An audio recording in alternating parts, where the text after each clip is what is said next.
Video থেকে আমরা এটা জানতে পারবো যে আর হযরত সুলাইমান আলাইহিস সালাম একটি বাজ পাখির বিচার করার জন্য এবং সেই গাছের মালিককে অলৌকিকভাবে তার কাছে উপস্থিত করেছিলেন এবং মহান আল্লাহ রাব্বুল আলামিনের নবী হযরত সুলাইমান আলাইহিস সালাম দুটি জিনকে যখন তার নিকট উপস্থিত করেছিলেন এবং তারা সুলাইমান নবীর হুকুম পাওয়া মাত্র তথাস্থান থেকে চলে গিয়ে সেই জিন দুটি যখন গাছের মালিককে দুই টুকরো করতে চাইছিল আর ঠিক তখনই মহান আল্লাহ রাব্বুল আলামিনের হুকুমে দুটি মহান আল্লাহ রাব্বুল আলামিনের ফেরেশতা তথাস্থানে উপস্থিত হয়ে এবং সেই ফেরেশতাগণ জিন দুটি পা ধরে ছিঁড়ে ফেলেছিল। ফেরেশতাগণ সেই গাছের মালিককে আর সেই ফেরেশতাগণ জিনদের অনিষ্টতা থেকে তাকে রক্ষা করেছিল আর গাছের সেই মালিকটি মহান আল্লাহ তাআলার রাস্তায় কিছুটুকু দান করার বিনিময়ে আর এরকম জিনদের ভয়ঙ্কর শাস্তি থেকে মহান আল্লাহ রাব্বুল আলামিন তার ফেরেশতাদের দ্বারা সেই গাছের মালিককে মহান আল্লাহ তাআলার পথে দান করার বিনিময়ে রক্ষা করেছিলেন। আর এই সম্পর্কে পুরো ঘটনা জানতে হলে এই ভিডিওটি অবশ্যই শেষ পর্যন্ত দেখুন। মহান সৃষ্টিকর্তা মহান আল্লাহ রাব্বুল আলামিনের নবী হযরত সুলাইমান আলাইহিস সালাম তথাস্থানে বসে বসে মহান আল্লাহর ইবাদত করছিলেন আর তখন একটি বিশাল আকৃতির চিল উঠতে উঠতে এসে তথাস্থানে উপস্থিত হলো। তখন সেই চিলটি সুলাইমান নবীকে উদ্দেশ্য করে এই কথা বলল যে,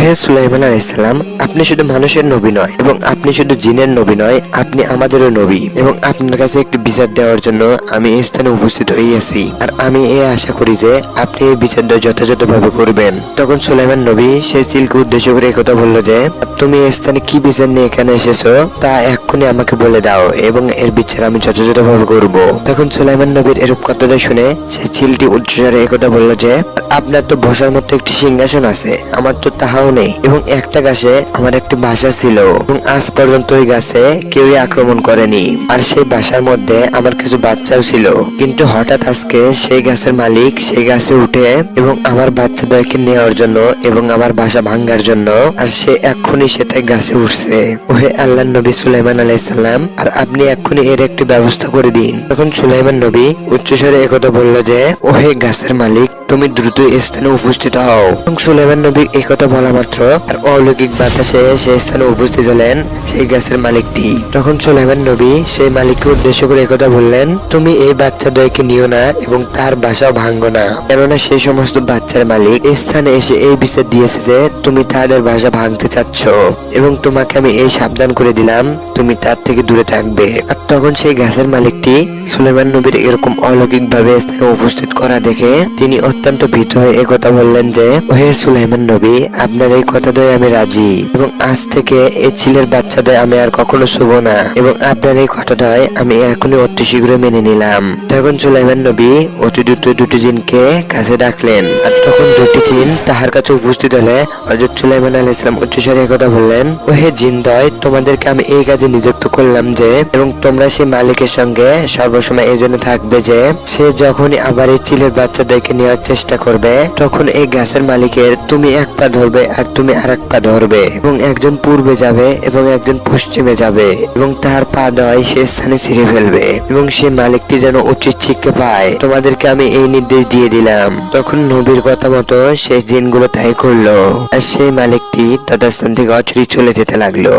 এভাবে দীর্ঘ 1 বছর কেটে গেল এবং দীর্ঘ 1 বছর পর সেই মালিকটি হযরত সুলাইমান আলাইহিস সালামের সেই কথাটাই ভুলে গেলেন এবং দীর্ঘ 1 বছর পর সেই মালিকটি সেই চিলের বাচ্চাদেরকে নেওয়ার জন্য নিকটস্থ গাছে উঠতে লাগলো। তখন সেই চিলটি ততস্থান থেকে নেমে হযরত সুলাইমান আলাইহিস সালামের কাছে আবারও বিচার দেওয়ার উদ্দেশ্যে চলতে থাকলো এবং চিলটি অত্যন্ত দ্রুত উঠতে উঠতে তখন হযরত সুলাইমান আলাইহিস সালামের কাছে উপস্থিত হয়ে তাকে উদ্দেশ্য করে একথা বলল যে, ওহে নবী, আমার সেই গাছের মালিকটি আর দীর্ঘ 1 বছর পর সেই কথাটাই ভুলে গিয়ে এবং আমার সেই বাচ্চাদ্বয়কে নিয়ে আমার সেই বাসাটাই ভাঙতে চায় আর দীর্ঘ 1 বছর হওয়ার কারণে সেই কথাটাই আর তার এখন আর মনেও নেই। ওহে সুলাইমান নবী, আপনি তাকে আজকে উচিত শিক্ষা দিন। তখন সুলাইমান নবী সেই জিনদ্বয়কে কাছে ডাকলেন এবং সেই জিনকে উদ্দেশ্য করে তিনি একথা বলতে লাগলেন যে, এবং তোমরা দ্রুত সেই স্থানে যাও এবং সেই মালিকটি তার কথাটা সেই কাজটি ভুলে গেছে এবং তাহাকে গিয়ে এই উচিত শিক্ষা দাও যে এবং তোমরা তাহার দুপা ধরে তাহার পা ধরে ছিঁড়ে ফেলবে। তখন সুলাইমান নবীর এর কথা শোনা মাত্র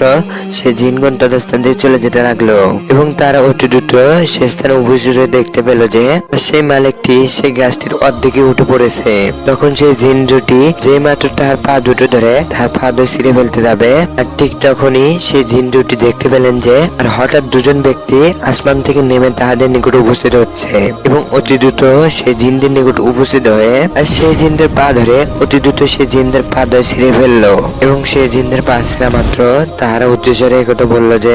তোমরা কে? তোমরা কি উদ্দেশ্যে এখানে এসেছো এবং তোমাদের পরিচয় বা কি এবং তোমরা কেন আমাদের পাদয় ছিঁড়ে ফেললে? আর তখন সে দুজন ব্যক্তি সে জিনদের উদ্দেশ্য করে একথা বললো যে, আর আমরা হলো মানুষ নই, আর আমরা মহান আল্লাহ রাব্বুল আলামিনের একজন ফেরেশতা। আর তোমরা কেন এই মালিকটির নিকট তার ক্ষতি করার জন্য উপস্থিত হয়েছো? তোমরা অতি দ্রুত এই কথা বলো যে তোমাদেরকে এই স্থানে কি পাঠিয়েছে। আর তখন মহান আল্লাহ রাব্বুল আলামিনের ফেরেশতাদের কথাটা শুনে সে জিনদের উচ্চস্বরে এই কথা বললো যে, আর মহান সৃষ্টিকর্তা মহান আল্লাহ রাব্বুল আলামিনের নবী হযরত সুলাইমান আলাইহিস সালাম আমাদেরকে এই স্থানে এই জন্য পাঠিয়েছে যে, আর যেন আমরা সে চিলটির সে বাচ্চাদেরকে এবং তার বাসাদের রক্ষা করতে পারি। এবং সুলাইমান নবী আমাদেরকে এই নির্দেশ দিয়েছেন যে, আর তোমরা অতি দ্রুত সে স্থানে গিয়ে সে মালিকটির পাদয় ছিঁড়ে ফেলো,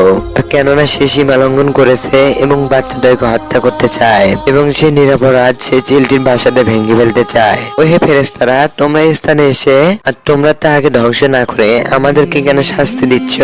তখন মহান সৃষ্টিকর্তা মহান আল্লাহ রাব্বুল আলামিনের ফেরেশতারা একথা বলল যে, মহান সৃষ্টিকর্তা মহান আল্লাহ রাব্বুল আলামিন আমাদেরকে এই স্থানে এই জন্য পাঠিয়েছেন যে, এই মালিকটি এই স্থানে আসার পূর্বে মহান সৃষ্টিকর্তা মহান আল্লাহ রাব্বুল আলামিনের রাস্তায় আর কিছুটুকু অর্থ সহযোগিতা করেছেন এবং আল্লাহর রাস্তায় কিছুটুকু অর্থ দান করেছেন, এবং যার কারণে মহান সৃষ্টিকর্তা আল্লাহ রাব্বুল আলামিন তার সেই ছোট্ট মুসিবত থেকে তাকে রক্ষা করার জন্য আমাদেরকে এই জন্য এই স্থানে পাঠিয়েছেন। নিশ্চয়ই সে সর্বশক্তিমান মহান আল্লাহ রাব্বুল আলামিন সর্বশক্তিমান, এবং তিনি যে জন্য আমাদেরকে এই স্থানে পাঠিয়েছেন আর আমরা সেই কাজগুলো পরিপূর্ণভাবে তার কথা মতো করেছি এবং আল্লাহর রাস্তায় কিছুটুকু অর্থ দান করার বিনিময়ে আর সেই মালিকটির বিপদ আপদ মুসিবত মহান সৃষ্টিকর্তা আল্লাহ রাব্বুল আলামিন তার থেকে হটিয়ে দিয়েছেন। আর নিশ্চয়ই সে সর্বশক্তিমান মহান আল্লাহ রাব্বুল আলামিন সর্বশক্তিমান, এবং তিনি সমস্ত ফেরেশতাগণকে এই জন্য সৃষ্টি করিয়াছেন যে,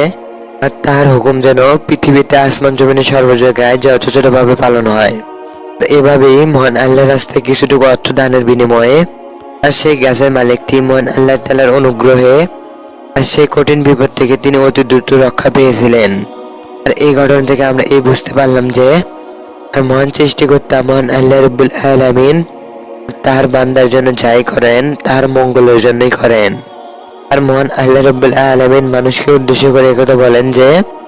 ওহে মানুষগণ, তোমাদেরকে সুন্দর রূপে আমি এই জন্য বানিয়েছি যে তোমরা খাও দাও পরো এবং পান করো, কিন্তু যথাসময়ে মহান সৃষ্টিকর্তা আল্লাহ রাব্বুল আলামিনের ইবাদত করো এবং মহান সৃষ্টিকর্তা মহান আল্লাহ রাব্বুল আলামিনের প্রশংসা করো এবং মহান সৃষ্টিকর্তা মহান আল্লাহ রাব্বুল আলামিনের সঙ্গে কারো শরীক করিও না, কেননা মহান আল্লাহ রাব্বুল আলামিন সর্বকিছু সহ করেন কিন্তু তার সঙ্গে শরীক করতে তিনি কখনো সহ করেন না। এবং তোমরা যথাসময়ে ইবাদতের হুকুম পাওয়া মাত্র এবং সমস্ত কাজ দায় বাদ দিয়ে মহান সৃষ্টিকর্তা আল্লাহ রাব্বুল আলামিনের ইবাদতে ব্যস্ত হয়ে যাও, কেননা সে সর্বশক্তিমান মহান আল্লাহ রাব্বুল আলামিন আমি নিজেই। আর তোমাদেরকে এই জন্য সৃষ্টি করিয়াছি যে তোমরা যেন কাজের ফাঁকে ফাঁকে আল্লাহ তাআলার ইবাদতে ব্যস্ত হয়ে থাকো, এবং তোমাদের সৃষ্টিকর্তা মহান আল্লাহ রাব্বুল আলামিন আমার নিকটেই তোমাদের যা কিছু প্রয়োজন তোমরা আমার নিকট চাও,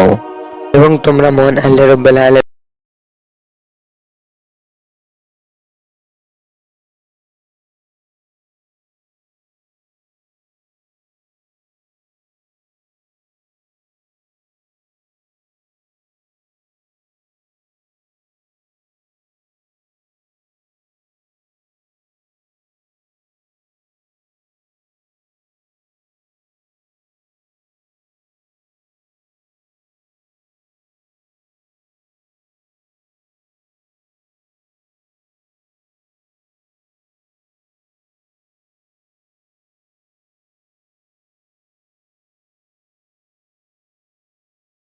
একজন আল্লাহর ওলি তথা নিকট দিয়ে যাওয়ার সময় তথা নিকটেই থাকা একজন প্রবীণ লোকের সঙ্গে তাহার দেখা হয়ে গেল। তখন সে প্রবীণ লোকটি দরবেশকে উদ্দেশ্য করে একথা বললেন যে, ওহে দরবেশ, তুমি যদি এই স্থানে বেঁচে থাকতে চাও তাহলে ওই অভিশপ্ত গুহার দিকে তুমি আর কখনোই যেও না, কারণ ওই গুহার ভেতরে এমন একটা তান্ত্রিক রয়েছে যে আর যে কিনা মানুষকে তো বটেই গরু ছাগলকেও বলি দেয়, এবং কেউ যদি দয়া করে ওখানে যায় আর তাহলে ওখান থেকে ফিরে আসার মতো তাহার আর কোনো সাধ্য নেই। তখন সে বৃদ্ধের পাশে দাঁড়িয়ে থাকা আরেকজন বৃদ্ধ একথা বলতে লাগলো যে, আর তাহার চোখের দিকে যে ব্যক্তি তাকিয়ে থাকে আর সেই ব্যক্তি তার চোখের দিকে তাকিয়ে থাকতে থাকতে তাহার বশ হয়ে যায়, আর তখন সে যাহাকে তাই বলে, আর তখন সে ব্যক্তি তাহার হুকুম শুনিতে বাধ্য হয়ে পড়ে, আর সে তার তন্ত্র মন্ত্র জালে মানুষকে ফাঁসিয়ে ফেলে। আর তখন সেই লোক সকলে এরূপ কথাটা শুনে মহান আল্লাহ তাআলার ওলি আব্দুল হাকিম একটু মৃদু হাসলেন এবং সকলকে উদ্দেশ্য করে তিনি একথা বললেন যে, তোমরা একথা শুনে রাখো যে একমাত্র সেই সত্য সামনে মিথ্যা কখনোই দাঁড়াতে পারে না। আর আমি যদি মহান আল্লাহ রাব্বুল আলামিনের উপর ভরসা রাখি এবং তার উপরে ভরসা রেখে যদি তাহার কাছে উপস্থিত হই, আর আমি এটা বিশ্বাস করি যে তাহলে কোনো কালো জাদু বা তন্ত্রমন্ত্র আমার উপর আর কাজ করবে না এবং সেই কালো জাদুদয় আমাকে আর কখনো স্পর্শ করতে পারবে না। আর তখন এই কথাগুলো বলে মহান আল্লাহ তাআলার ওলি আব্দুল হাকিম তৎস্থান থেকে চলে যেতে লাগলেন এবং দেখতে দেখতে তিনি যখন সামনের দিকে একটু এগিয়ে গেলেন এবং পাহাড়ে সেই গুহার উদ্দেশ্যে তিনি চলতেই থাকেন। আর দীর্ঘক্ষণ হাঁটা চলার পর সেখানে পৌঁছে তিনি দেখতে পেলেন যে সেখানকার পরিবেশ একদম ভয়ঙ্কর। আর সেখানকার পরিবেশ এতটাই নিস্তব্ধ যে চতুর্দিকে শিয়ালের কান্নাদয়ের আওয়াজ হচ্ছে আর রাতের পাখিদের কর্কশ শব্দ সব মিলিয়ে যেন মহান সৃষ্টিকর্তা যেন তাকে এক অভিশপ্ত পরিবেশে পাঠিয়েছেন। গুহার প্রবেশে সে পথটি কুয়াশায় ঢেকে পড়েছে এবং সেখান থেকে ধীরে ধীরে ধোঁয়া বের হচ্ছে। আর দূর থেকে এটা শোনা যাচ্ছে যে যেন কোনো ব্যক্তি তার ভেতরে তাহার সে কর্কশ মন্ত্রদ্বয় পাঠ করছে। আর তারপর আব্দুল হাকিম গভীর শ্বাস নিয়ে তারপর বিসমিল্লাহির রহমানির রহিম বলে তাহার এক পা বাড়িয়ে দিলেন। আর সেই অভিশপ্ত গুহার দিকে তিনি যখন চলতেছিলেন আর ঠিক পা বাড়াইতেই তাহার একথা মনে হলো যেন চতুর্দিকের বাতাস যেন একে একে ভারী হতেই লাগলো, যেন এক অদৃশ্য শক্তি তাহাকে সে স্থানে টেনে ধরেছে এবং এক ভয়ঙ্কর শব্দ সে স্থান দিয়ে বাতাসে ভেসে আসছে। তখন সে দরবেশটি মন আল্লাহ তাআলার উপর ভরসা করে তথাস্থান দিয়ে তার পা দয় বাড়িয়ে লক্ষ্যের উদ্দেশ্যে চলতে লাগলেন এবং সে চলতে চলতে তার পায়ের নিচ থেকে বালিদয় সরে যেতে লাগলো। তিনি যখন একের পর এক পথদ্বয় পাড়ি দিয়ে চলছিলেনই তখন তাহার একথা মনে হলো যেন সে স্থানে মাটি যায় তাকে যেন গ্রাস করতে চাইছে। আর তখন তিনি তথাস্থানে ধৈর্য ধরে মন আল্লাহ রাব্বুল আলামিনের উপর ভরসা করে তখনই তিনি তথাস্থানে একথা পড়তে লাগলেন যে আউযু বিল্লাহি মিনাশ শাইতানির রাজিম। আর এই দোয়াদয় পড়া মাত্র সেই অদৃশ্য শক্তির বাঁধনদ্বয় খুলে গেল এবং চারপাশে সেই শব্দদ্বয় কমে গেল এবং পরম সেই নিস্তব্ধতা ফিরে এলো। আর তখনই প্রবেশ পথের পাশে দুটি বড় পাথরের আড়াল আর সেই অন্ধকার থেকে কালো পোশাক পরিহিত দুজন লোক তথাস্থান থেকে দ্রুতই তাহাদের নিকটে এসে উপস্থিত হলো এবং সেই কালো পোশাক পরিহিত দুজন ব্যক্তির শুধুমাত্র তাদের চোখ ছাড়া আর কিছু দেখা যাচ্ছে না। আর এক ব্যক্তি দরবেশের সামনে উপস্থিত হয়ে তাহাকে উদ্দেশ্য করে একথা বলল যে, ও হে ব্যক্তি, কে তুমি এবং তুমি এখানে কি করতে এসেছো? তখন দরবেশটি শান্ত কণ্ঠে উচ্চস্বরে একথা বলতে লাগলেন যে, আর আমি মহান সৃষ্টিকর্তা আল্লাহ রাব্বুল আলামিনের একজন ওলি, আর আমি একমাত্র সত্য সন্ধানে স্থানে উপস্থিত হইয়াছি। তখন দরবেশের এই কথাগুলো শোনা মাত্র তখন সেই দুই ব্যক্তি একে অপরের দিকে তাকাতাকি করে থাকলো। আর যে ব্যক্তিদের সমস্ত মানুষদেরকে ভয় দেখায় আর আজ তাহারাই আল্লাহর ওলির কথা শুনে ভীত হয়ে পড়েছে। তখন সেই ব্যক্তিটি উচ্চস্বরে একথা বলল যে, আর তুমি কি এটা জানো না যে এই ভয়ঙ্কর গুহায় যারা প্রবেশ করে আর তারা আর কখনো এই স্থান থেকে আর ফিরে যায় না। তখন সে দ্বিতীয় পাহারাদার উচ্চস্বরে একথা বলল যে, তোমার কি এটা মনে হয় যে তুমি আমাদের সেই গরুর সামনে দাঁড়িয়ে থাকতে পারবে? তখন সেই দরবেশ একটু মৃদু হেসে কথা বললেন, আমি শুধুমাত্র মহান সৃষ্টিকর্তা আল্লাহ রাব্বুল আলামিনকে ভয় করি। তাহার যদি এতটুকু শক্তিও থাকে তাহলে সে নিজেই আসুক। আর আল্লাহর ওলির এরূপ কথাটা শোনা মাত্র তথাস্থানে থাকা দুই পাহারাদার অত্যন্ত ভীত হয়ে পড়লেন এবং তাদের মুখমণ্ডল কালো বর্ণ ধারণ করলো। তখন তারা হতভম্ব হয়ে একে অপরের দিকে তাকিয়ে থাকলো।